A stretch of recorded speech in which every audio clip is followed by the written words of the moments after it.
Quero cumprimentar os alunos do Núcleo Kairos com a paz do Senhor Jesus. Felizmente não podemos estar presentes, devido a uma determinação do governo, da Organização Mundial da Saúde, mas nós temos recursos, graças a Deus, para nos comunicar. E um desses recursos é através de videoaulas, videoconferências ao vivo.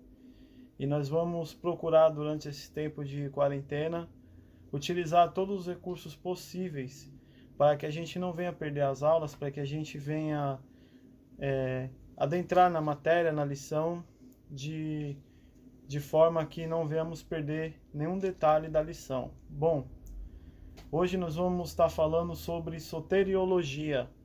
Eu pretendo fazer sobre essa primeira aula 2 vídeos, tá? Para não ficar muito longo. Então vou fazer esse primeiro vídeo, depois eu vou fazer um próximo, para não ficar muito longo. Certamente os 2 juntos vai dar menos de 1 hora, porque eu creio que o planejado para a primeira aula vai esgotar o assunto, creio que em menos de 1 hora. Aí nós podemos tirar as dúvidas no WhatsApp mesmo, no nosso grupo lá do Kairos, da Teologia 7 do Kairos. E Deus abençoe aos alunos, vamos estar orando.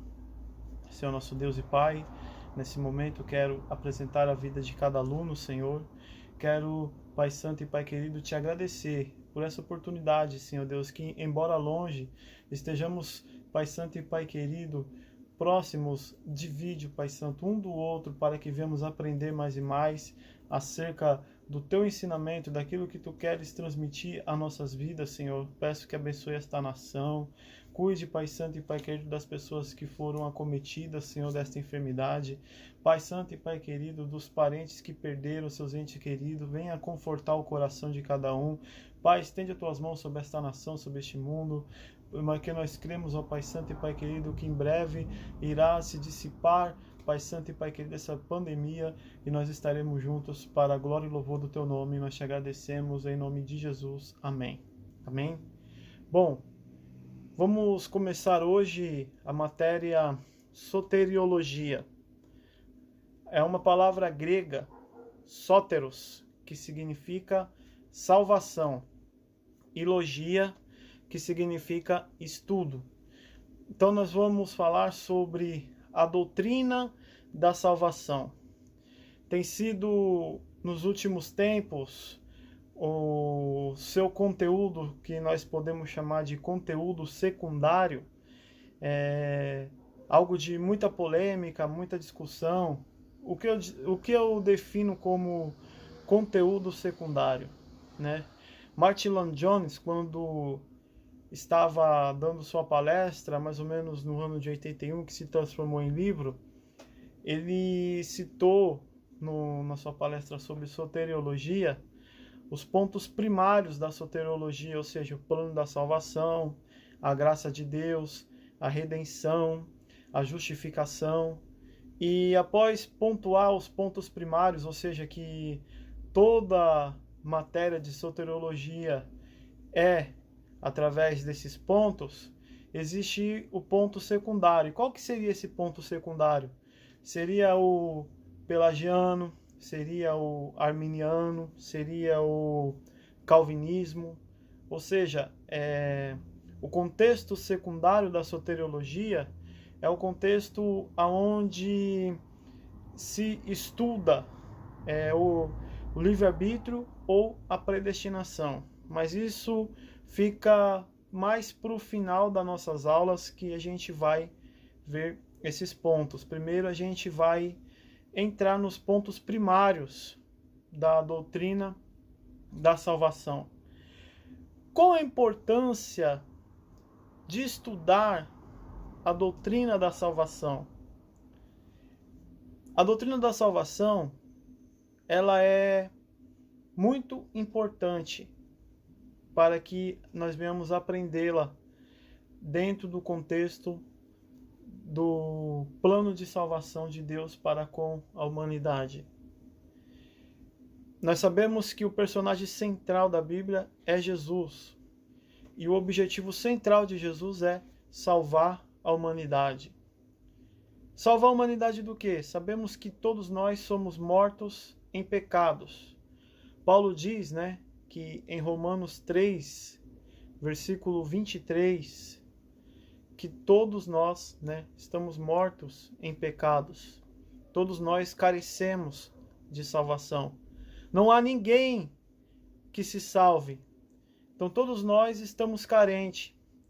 Aqui na página 1 mesmo do livro, nós vemos 4 razões principais pelo qual nós estudamos a doutrina da salvação. A primeira, óbvio, que ela nos dá uma visão global do plano da redenção. O plano da redenção é uma matéria essencial, principalmente para os discipulados. Ou seja, quando uma pessoa ela recebe Jesus como Salvador de sua vida, é importante que ela venha aprender todo o processo de salvação, todo o momento que ela vai viver dentro do Evangelho. Isso é muito importante ela aprender, ou seja, toda a matéria de discipulado é importante abranger a doutrina da salvação com o plano de salvação. Todos nós temos que ter uma ideia do que é o plano de salvação. Qual foi o plano de redenção de Deus para a humanidade? Isso é uma causa primária do ensino no discipulado, de todas as pessoas que recebem Jesus como Salvador, em compreender o plano de redenção. Amém? Porque mostra o homem, embora nesse estado, ou seja, na condição pecaminosa, na condição caída, ele ainda pode se aproximar do Criador. Ou seja, mesmo nós, seres humanos, na condição caída, temos ainda a oportunidade de ser salvos por Deus. Porque através da salvação, nós podemos compreender que Deus nos salvou gratuitamente. A salvação, ela vem pela graça, ela não vem pelas obras. Isso é um aspecto importante que nós temos que compreender, Nós já falamos isso em teísmo, nós vamos falar isso bastante. Foi algo que Lutero compreendeu quando ele estava lendo Romanos, que a salvação é pela fé, ou seja, a manifestação da graça de Deus em nossas vidas. É nisso que é expresso a salvação, porque nos leva a uma vida cristã autêntica e intrépida no exercício de nossa responsabilidade. Isso fala-nos detetor de segurança que traz a salvação. Ou seja, se nós queremos ser cristão autêntico, nós temos que conhecer o propósito da salvação. Nós temos que saber que igreja passa também por momentos difíceis. Hoje em dia, as pessoas querem Deus apenas pelo que Ele pode entregar a elas, não pelo que Ele é. As pessoas querem Deus porque elas querem ver o paralítico andar, não ouvir os teus pecados estão perdoados. Um mau exemplo é Lucas capítulo 5, quando aqueles 4 amigos, eles descem o paralítico até Jesus, e a primeira coisa que Jesus fala para aquele paralítico não é levanta e anda. A primeira coisa que Jesus fala para aqueles paralíticos é: os teus pecados estão perdoados. Mas muitos ali não queriam saber de pecados perdoados, queriam ver um milagre, queriam ver ele andando. Mas Jesus mostrou que a prioridade dele era nossos pecados serem perdoados. A prioridade de Jesus era nos salvar. Depois que ele disse ao paralítico: levanta e anda. Ou seja, depois Jesus cura, depois Jesus entrega a bênção, mas a prioridade de Jesus é salvar a nossa alma do inferno. Porque Jesus sabe da seriedade que é o inferno. E não é da vontade de Deus que nós vamos estar para lá. É da vontade de Deus que nós vamos estar com Ele. Por isso que Deus providenciou o Cordeiro, que uma vez imolado, sem pecado, morreu na cruz, ressuscitou ao terceiro dia, está à destra do Senhor e nos salva e nos liberta de todo pecado. Página 2, a providência salvadora. Vem dizendo, a salvação é um dom. Por que não dizer a maior dádiva, o mais belo presente que Deus proveu ao homem? Segundo o apóstolo Paulo, a salvação é um dom inefável, um dom inexplicável, um dom incompreensível, nós podemos dizer. Por que eu digo incompreensível? Porque imagine a nossa vida antes de receber Jesus como um único e suficiente Salvador. Creio que pode ter alguns que já nasceram no Evangelho. Mas se você for analisar sua vida de um ponto de vista daquilo que você fez, daquilo que por onde você andou, você vai pensar o seguinte: como pode uma pessoa como eu ser salva por Jesus Cristo dessa maneira? Por isso que Paulo disse que é um dom inefável, um dom maravilhoso, inexplicável. Definição de salvação, nós já viemos falando, né, nessa primeira parte. E essa definição, pelo que nós vemos, ela é o seguinte: a salvação, que é do grego sotéria, ela pode significar também livramento, ou chegar à reta final com segurança, ou ser protegido de algum dano. Ela tem também essas interpretações. O vocábulo grego sotéria, que significa salvação, e logia, que significa estudo, é aquilo que nós já havíamos falando, né? Então, imagine que essa palavra, né, proteger de um dano ou chegar ao final com segurança, ela é uma palavra que define bem o plano de Deus para com as nossas vidas. A Bíblia nos diz que Cristo é tanto o autor quanto o consumador da nossa fé. Ou seja, a nossa fé, a nossa crença, ela tem que ser depositada somente em Cristo. A nossa crença, para que a salvação venha ter eficácia em nossas vidas, ela tem que ser depositada em Cristo. Através da sua vida imaculada e sua morte expiatória, Cristo, ele nos providenciou a salvação. Ou seja, Cristo sabia do seu destino, daquilo que ele iria passar pelas nossas vidas. Sabia da sua morte expiatória na cruz do Calvário. Porque para que um pecado fosse perdoado, era necessário uma morte expiatória. Foi por isso que Deus, ele concedeu no Antigo Testamento os animais em sacrifício, para que naquele momento que o animal fosse sacrificado, fosse concedido o perdão àquela vida. Então o povo de Israel tinha que observar a lei de Moisés, dos sacrifícios, para que o perdão dos pecados e a eficácia da salvação viesse sobre a sua vida. Mas depois da morte expiatória de Jesus, isso mudou. Porque Jesus foi o sacrifício perfeito, o sacrifício único, que nos condicionou a adentrarmos além do véu, a chegarmos à presença de Deus somente uma vez.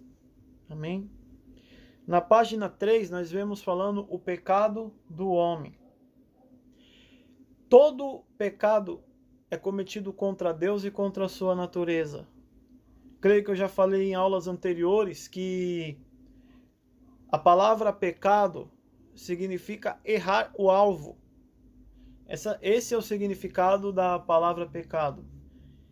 E o nosso alvo é justamente estar perto de Deus, mas nós já nascemos afastados de Deus.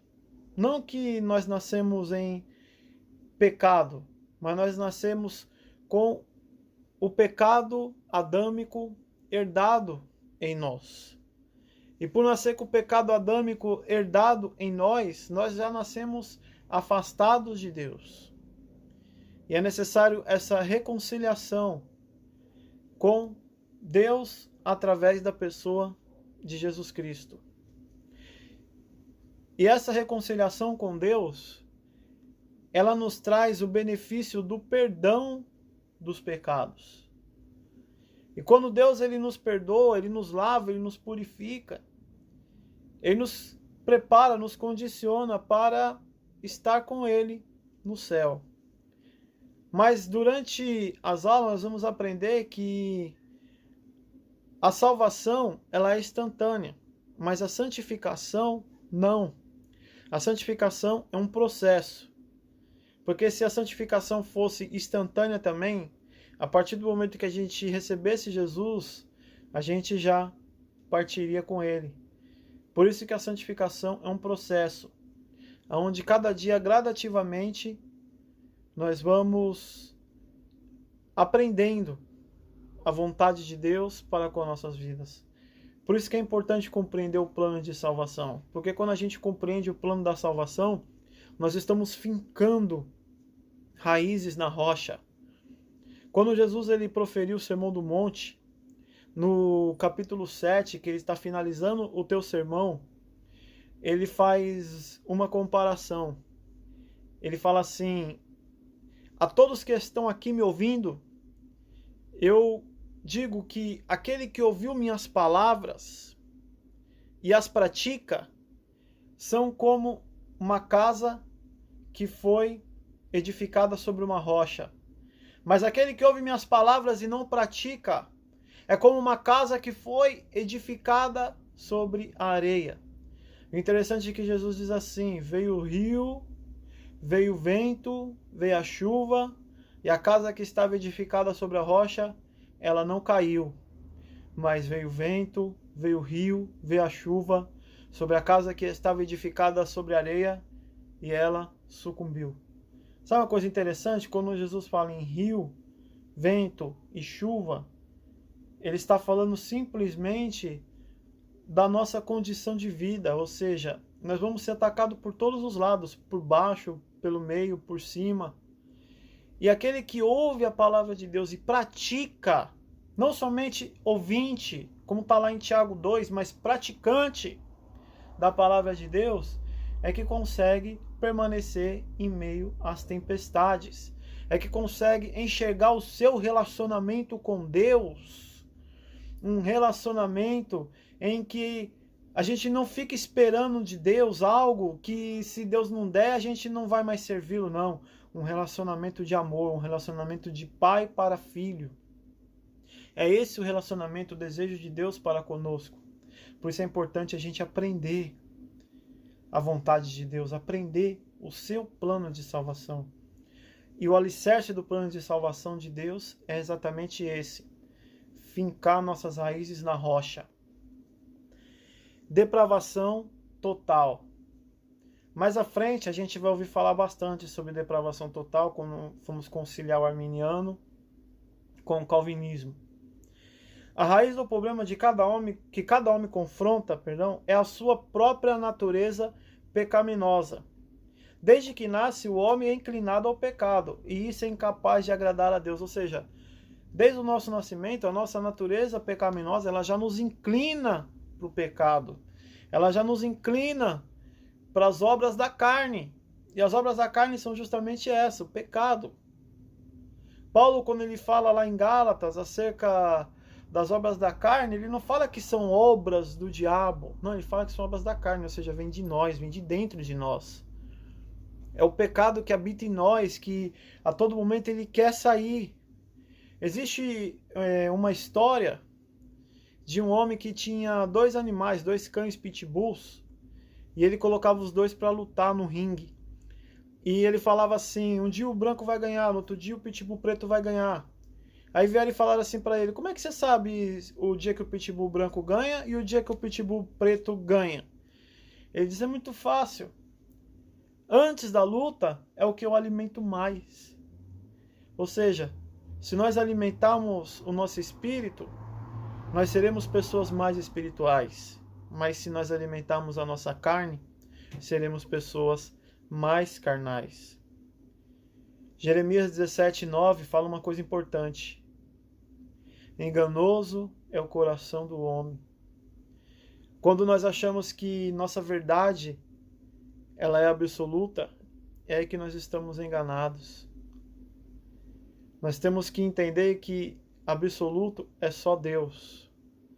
Mas hoje as pessoas estão relativizando até Deus. Até Deus. Querendo que Deus se aproprie a sua maneira de viver.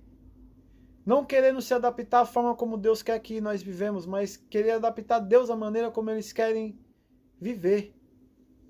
Aí dizem que não existe mais verdade de Deus absoluta, que a verdade de Deus absoluta é coisa do passado, que agora aquilo que é verdade para você não é verdade para mim. Isso Jesus já vinha alertando, porque nós já estamos chegando no final dos tempos. E no final dos tempos ia acontecer muita difamação contra a palavra de Deus. Essa teologia liberal é uma teologia que foi feita exatamente o seu autor, Satanás. Infelizmente, ela tem atingido muitas igrejas. Tem pessoas que falam, não tem problema beber, fumar, depois a gente pede perdão. Pode parecer escandaloso isso, mas tem acontecido muito. Infelizmente, tem acontecido muito em muitos lugares que nós vemos por aí. A natureza pecaminosa é uma sinistra herança que todo homem recebe através de Adão. O pecado de Adão introduziu a morte no mundo e implantou no homem uma natureza pecaminosa, colocando assim toda a criação sob o julgamento de Deus. Ou seja, o simples pecado de desobediência de Adão, ao comer daquele fruto qual foi proibido por Deus, ele teve consequências muito desastrosas. Ou seja, toda a humanidade herdou esse pecado. E toda a humanidade, ao herdar esse pecado, necessita de uma salvação. Então nós compreendemos o seguinte, que para haver salvação, há perdido. Então todos nós nascemos destituídos de Deus, conforme Romanos 3:23. Mas há uma esperança, que é Jesus Cristo, o nosso Senhor e Salvador. A culpa de Adão. O primeiro pecado de Adão teve uma significação sem igual para a raça humana inteira. Ou seja, atingiu a todos, não teve ninguém que se livrou desse pecado herdado de Adão. Aqui encontramos uma ênfase constante sobre uma única transgressão. Olha que coisa impressionante. Uma única transgressão. Página 4. Tal pecado é identificado como a transgressão de Adão, a ofensa de um só, não podendo estar qualquer dúvida em foco a primeira transgressão de Adão explica a cláusula de Romanos capítulo 5, versículo 12 também. Porque todos pecaram. O que não se pode referir aos pecados individuais de todos os homens é muito menos depravação hereditária, com que todos os homens são afligidos, mas antes ao pecado de todos, o pecado de Adão. Ou seja, nós podemos generalizar o pecado hereditário.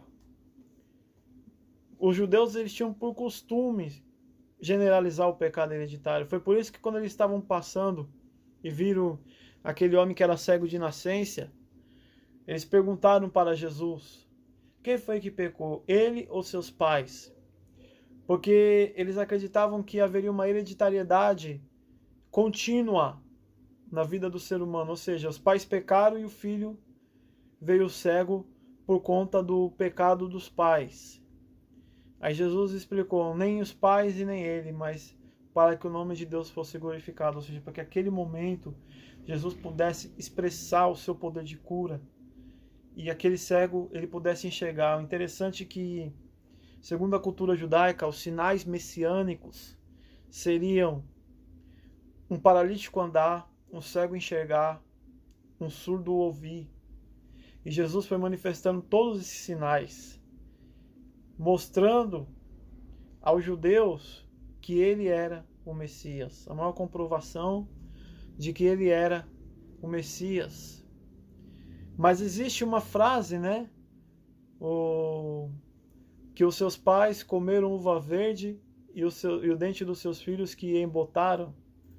Mas Deus mostrou que ele não lida com o ser humano dessa forma. Existe alguma hereditariedade, seja por causa natural? Sim. Mas não que porque Deus determinou que algo acontecesse dessa forma. Se nós dissermos que a hereditariedade ela vem passando de geração em geração e é contínua, nós vamos estar entrando num campo chamado determinismo. E quando vê o relacionamento de Deus com o ser humano, não é bem assim. Porque Deus ele quebra todo tipo de maldição sobre a vida do ser humano e ela não tem continuidade. Mas você está dizendo que existe a chamada maldição hereditária. A chamada maldição hereditária, na verdade, ela é fruto de imaginação, mas que algo pode tomar a frente de uma família se as pessoas tiverem envolvimento com o ocultismo, e esse envolvimento com o ocultismo, esse envolvimento com o espiritismo, ele ainda não foi desfeito. Isso pode parecer hereditário, mas não, é porque ele não foi desfeito, então eles continuam, os espíritos enganadores, se envolvendo com a família que teve envolvimento com o ocultismo. Então, a maldição hereditária não é bem do jeito que a gente pensa, mas é do jeito que as pessoas se relacionam com o ocultismo, com o misticismo. Porque o diabo, ele não brinca de ser diabo, né? Quando ele está para destruir uma casa, uma família, ele vai destruir essa família. A não ser que essa família se arrependa dos seus pecados e venha a servir Jesus, ele vem para roubar, matar e destruir. No próximo tópico nós vamos falar sobre a graça de Deus, amém? Então aqui é a primeira parte da primeira lição, já já eu volto com o próximo tópico. Até mais, Deus abençoe.